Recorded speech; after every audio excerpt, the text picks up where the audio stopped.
सलमान खुर्शीद भी कुछ उसी तरह का बयान दे रहे हैं। बेनी प्रसाद वर्मा ने एक दिन कह दिया को तो हमारे मित्र हैं, उनके पीछे क्यों पड़े? ये जो इनकी पर्सनल व्यूज हो सकते हैं, जहाँ तक पार्टी का व्यू है, जहाँ तक हमारी आदरणीय नेता का व्यू है, सोनिया जी हो चाहे राहुल जी हो चाहे पार्टी का व्यू है, बिल्कुल साफ है कि महिला की सुरक्षा और महिला के सम्मान को लेके हम कोई कॉम्प्रोमाइज नहीं करते और महिला अत्याचार के लिए हमारा जीरो टॉलरेंस है। पहले दिन ही मैंने खुद मुख्यमंत्री गोवा की तारीफ की थी कि उनने सही कदम सही समय पे उठाया और वाकई जीरो टॉलरेंस होना चाहिए। साथ ही मैंने और गोवा के सीएम दोनों ने तारीफ करी थी केंद्र होम मिनिस्टर की, जिनने गोवा के सीएम से चर्चा करी थी कि कोई भी ढिलाई नहीं बरतनी चाहिए और तेजपाल गलती पे है, उन पे तुरंत कार्रवाई होनी चाहिए। तो तेजपाल की तुरंत गिरफ्तारी होनी चाहिए और उनको तुरंत सरेंडर करना चाहिए। बिल्कुल होनी चाहिए, क्योंकि उन्होंने बहुत गलत किया है। जो पहला उनका स्टेटमेंट था माफी मांगने का, वो साफ दिखाता है कि वो गलती पे थे। आज वकीलों के कहने पे बचने के लिए वो किसी का भी पल्ला पकड़ने की बात कह सकते हैं या उसमें राजनीति तो मुझे लगता है, चलिए आप साफ गोई से कुछ बात करें, लगता है तेजपाल से आपका उस तरह से शायद कांटेक्ट नहीं है जैसे कई कांग्रेस के नेताओं और मंत्रियों का है। नहीं, मैं पार्टी की बात कर रही, मैं पर्सनल नेताओं पे नहीं जाती हूँ। बहुत सारे नेताओं से उनकी बड़ी अच्छी दोस्ती है, इसलिए बहुत सारे लोग सॉफ्ट हैं। पार्टी की जो सोच है उसको मैं आपके सामने रख रही हूँ। चलिए पार्टी की सोच रख रहे हैं, लेकिन उषा मेहरा, एक चीज आपसे समझना चाहूंगा, इस केस में लड़की ने बयान दिया, आपके पास भी केसवानी साहब आऊंगा, इस लड़की ने बयान दे दिया मजिस्ट्रेट के सामने 164 में भी, लेकिन जितने आरोप लड़की ने पहले लगाए और उसके बाद तेजपाल ने माफीनामा में उसको कमिट किया, कन्फेस किया, एक तरह से माना, कबूल किया और उसके बाद अदालत में पलट गए और उस लड़की का कैरेक्टर असैसिनेशन करने की कोशिश करने लगे और तमाम तरह की ऐसी बातें लिखी जिसमें कंसेंसुअल बताने की कोशिश करने लगे। क्या ये सब चीजें खारिज नहीं हो जाएगी? किसी भी सूरत में कोर्ट ऑफ लॉ में माना जाएगा तरुण तेजपाल के डिफेंस को? ऐसे है, डिफेंस में एक्यूज कुछ भी डिफेंस ले सकता है, लॉयर्स उसको समझा सकते हैं, लेकिन ये डिपेंड करता है कि कंप्लेनेंट, इस केस में लड़की ने जो बयान दिए हैं उनकी पुष्टि करना उसके लिए जरूरी है। अगर वो उसकी पुष्टि कर पाती है तो डिफेंस से कोई मतलब नहीं रखता।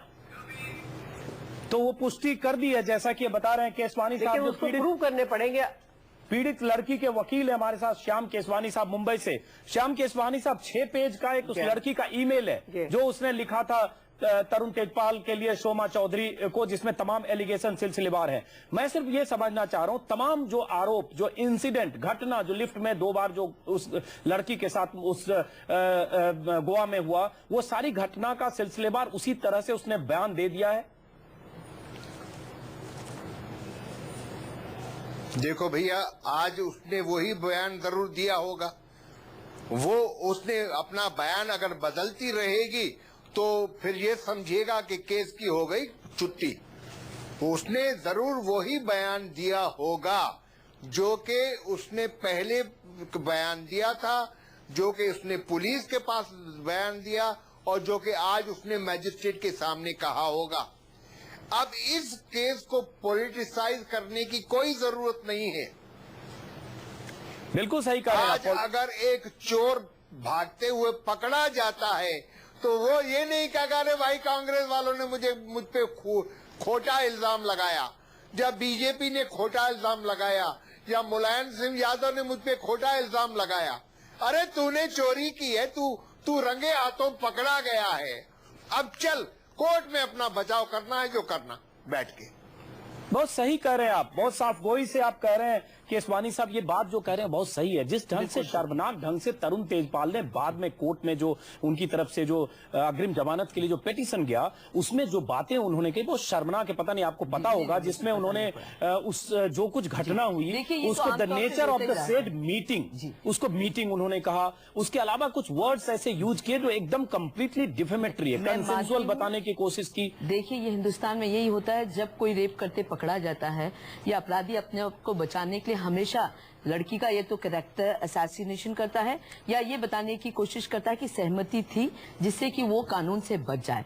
पर फिर मैं कहूंगी, हर इंसान को यहाँ समझना चाहिए देश में कि कानून से बड़ा कोई नहीं है, चाहे मसल पावर हो, चाहे मनी पावर हो, चाहे पॉलिटिकल पावर हो। इस देश में न्यायपालिका है और न्यायपालिका अपना काम करती है। इसलिए अगर कोई गुमराह करने की कोशिश करे तो वो संभव नहीं होता है और निश्चित ही गुनाहगार को सजा मिलनी चाहिए। लेकिन जैसे आप बोल रहे हैं साफ गोई से, क्यों नहीं आपके सारे बड़े बड़े नेता, 1 दर्जन नेता हैं जो मोदी पर हर रोज एक दिन में 6-6 नेताओं ने मोदी पर बयान दिया, केंद्रीय मंत्रियों ने देश के अलग अलग हिस्सों में, उसी ढंग से पहले दिन से तरुण तेजपाल के मुद्दे पर तल्खी के साथ एक रेप एक्यूज, जिस पर साफ साफ लड़की ने आरोप लगाया, तमाम सर्कमस्टेंशियल एविडेंस के साथ उस लड़की ने कहा, क्यों नहीं कांग्रेस के मंत्रियों ने कहा कि तत्काल गिरफ्तारी होनी चाहिए? क्यों सॉफ्ट है, सेलेक्टिव स्टेटमेंट क्यों आ रहा है? नहीं, बिल्कुल सॉफ्ट स्टेटमेंट कहीं भी नहीं आ रहे। जो मैंने आपको कहा, यही बात खुद मुख्यमंत्री गोवा के, तो मैं नाम लेके कह रहा हूँ कि भक्तचरण दास ने आज मैंने कहा कि वो उनकी सलमान खुर्शीद इसको दूसरा एंगल दे रहे हैं। राय होगी, पार्टी की राय नहीं है ये। पार्टी की राय, जैसा मैं फिर पूरे दमखम के साथ कह रही हूँ कि पार्टी की राय साफ है कि महिला अत्याचार के मामले में चाहे मुख्यमंत्री मोदी हो, चाहे तेजपाल हो, चाहे आसाराम हो, हमारे लिए कोई फर्क नहीं है। महिला अत्याचार के मामले में हमारे लिए सब लोग कटघरे में खड़े हैं। चलिए देखते हैं कि कांग्रेस का स्टैंड, हालांकि बहुत साफगोई से ये कह रहे हैं। श्याम केसवानी साहब, आपके पास एक बार आ रहा हूं, आप फोन पर हैं, माफी चाहूंगा, मैं आपके पास आ रहा हूं। कुछ बातें जो पिटीशन में हाईकोर्ट में कही है, उषा मेरा आपसे भी समझना चाहूंगा, कुछ बातें जो तेजपाल ने हाईकोर्ट में अपने पिटीशन में कही है, जिसमें पॉलिटिकल एक तरह से विक्टिम बनाने की भी बात कही, साथ में कुछ बातें कही है कि वो लड़की उस घटना के बाद वहां नॉर्मल बिहेव कर रही थी, लोगों से बात कर रही थी, चैट कर रही थी, सामान्य ढंग से दिख रही थी, किसी मेंटल ट्रॉमा या तनाव में नहीं दिख रही थी। ये कहकर एक उस लड़की को जो सहज होने की कोशिश कर रही है, उस पार्टी में उस घटना से उबरने की कोशिश कर रही है, उसको भी अपने एविडेंस के तौर पर तेजपाल ने इस्तेमाल करने की कोशिश की अदालत में। क्या अदालत इन सब चीजों को किसी ढंग से कहीं उसके डिफेंस में सबूत मानेगी? नहीं, बिल्कुल नहीं। ऐसी देखिए, मैंने पहले भी ये नहीं चल सकती, क्योंकि अगर लड़की के साथ ये आपस में लड़की के साथ कोई बलात्कार हुआ है या बलात्कार होने वाला था, और जी जी जी उषा मेरा, तो वो अगर नॉर्मल बिहेव करती है तो कुछ देर के बाद वो डिफेंस नहीं हो सकती कि वो लड़की चूंकि कुछ देर के बाद नॉर्मल है इसलिए वो कंसेंसुअल था, ऐसा प्रूव नहीं हो सकता। तो इसका मतलब जितनी बातें जो उस लड़की की चिट्ठी है, लड़की का बयान है, जो उस लड़की ने गोवा पुलिस के सामने दिया, जो उस लड़की ने मजिस्ट्रेट के सामने दिया, वो काफी है। अब हम मान लें कि तरुण तेजपाल रेप एक्यूज उस तरह से हैं जिनके खिलाफ वाटर टाइप केस है, और बचने की कोई संभावना कहीं नहीं है। ऐसे एक बात और बता दूं, अब तो लॉ अमेंड हो गया है, जब लड़की का बयान आ जाता है तो बर्डन प्रूव करने का कि ऐसा नहीं हुआ था अक्यूज के ऊपर शिफ्ट कर जाता है। पहले यह था कि लड़की को प्रूव करना पड़ता था, अब रिवर्स हो गया है। अब तो अक्यूज को अपनी डिफेंस एस्टेब्लिश करनी पड़ेगी। तो लड़की को अपना डिफेंस, लड़की को नहीं, एक्यूज को आप करें, एक्यूज को अपना डिफेंस एस्टेब्लिश करना पड़ेगा। लेकिन एक्यूज ने जो डिफेंस एस्टेब्लिश जी हाँ, एक्यूज अपना वो एक तरह से चरित्र हनन की कोशिश है। आरती मेहरा हमारे साथ जुड़ चुकी हैं ब्रेक के पहले, माफ करें आरती मेहरा आपके पास आ रहे हैं। एक सबसे बड़ा सवाल यह है कि बीजेपी जितना एक्टिव अचानक हो गई है तरुण तेजपाल को लेकर, हालांकि कांग्रेस से भी हमने सवाल पूछा है कि कांग्रेस नेता नरेंद्र मोदी पर एक्टिव है, बीजेपी के नेता तरुण तेजपाल पर एक्टिव है। तरुण तेजपाल को लेकर जितनी बयानबाजी हो रही है बीजेपी की तरफ से, पहले दिन से मीनाक्षी लेखी का प्रेस कॉन्फ्रेंस, उसके बाद सुषमा स्वराज का ट्वीट, तमाम बड़े नेताओं का बयान, अरुण जेटली का, लगता नहीं कि बीजेपी चाहती है कि किसी ढंग से तेजपाल को बुक किया जाए, लेकिन वही बीजेपी नरेंद्र मोदी के मुद्दे पर सॉफ्ट होती है। डबल स्टैंडर्ड नहीं है बीजेपी का? नहीं, बिल्कुल डबल स्टैंडर्ड नहीं है। तरुण तेजपाल का सब कुछ एकदम क्रिस्टल क्लियर है और ये उन्होंने स्वयं माना है, उन्होंने पश्चाताप किया है, उन्होंने सेल्फ पनिशमेंट दी है अपने आप को। लेकिन कोई भी कानून से ऊपर नहीं हो सकता। आज उन्होंने जो क्राइम किया है उसकी उन्हें सजा मिलनी चाहिए और ये बिल्कुल क्लियर है हम इस बात पे। और जहां पे आपने बात की नरेंद्र मोदी जी वाली, वो पूरी तरह से जांच का विषय है। इसमें उन्होंने पूरी अपनी एक्सेप्टेंस और वो दे दी है। अभी इसमें तो दूसरे पक्ष की बात नहीं, वो तो कोर्ट में कह रहे हैं कि बीजेपी के, वो तो अपने बचाव में यही कह रहे हैं कि आप लोग उनको फंसा रहे हैं, आप लोग उनके पीछे देखना चाहिए। जी आप कुछ कहना चाहते हैं? दोनों केस करीब करीब एक जैसे हैं। उनको फंसा रहे हैं। देखिए दोनों केसेस में बहुत सारी समानताएं हैं। एक तरफ बीच में नहीं, एक तरफ मुझसे किया गया है, आप प्लीज बीच में ना बोले। जी। देखिए ऐसा है, कौन किसे फंसा रहा है? लड़की ने कंप्लेंट करी अपने ऑफिसर लेडी को। चलिए उस पर हम बहुत दिन बहस कर चुके हैं, लेकिन उसकी लीपा पोती के लिए जिस ढंग से गुजरात में 2 मेंबर कमेटी बनाई, जिसमें एक रिटायर्ड ब्यूरोक्रेट है, एक रिटायर्ड जज है, उस पर सवाल है कि जो जिन पर आरोप है उन्होंने कमेटी बनाई, उसको लेकर भी सवाल है। इसमें पुलिस को इमीडिएटली अरेस्ट करना चाहिए। वो भगोड़ा वो घोषित हो रहे हैं, वो ठीक नहीं है। तरुण तेजपाल ने पूरी सोसाइटी को एट लार्ज हमेशा विप के साथ चलाया है, उसने सबके स्टिंग्स करवाए हैं। चलिए आपका कुछ जवाब देना चाह रही है, तो यही गुस्सा है क्या? तरुण तेजपाल ने स्टिंग कराए, बंगारू लक्ष्मण के स्टिंग कराए, या कुछ बीजेपी नेताओं के खिलाफ स्टोरी की, कहीं यही गुस्सा तो नहीं है? क्योंकि यही प्ली लिया है कोर्ट में, तरुण तेजपाल ने यही बात कहा अपने बचाव में कोर्ट में। जो कैंडल उठा के चलता है, देखिए जो कैंडल उठा के चलता है, उसको दोनों आरटीजे हो गया आपका, कुछ धर्म है। थोड़ी देर दोनों केसेस में स्टॉकिंग केस में और तरुण तेजपाल केस में पीड़िता कौन है?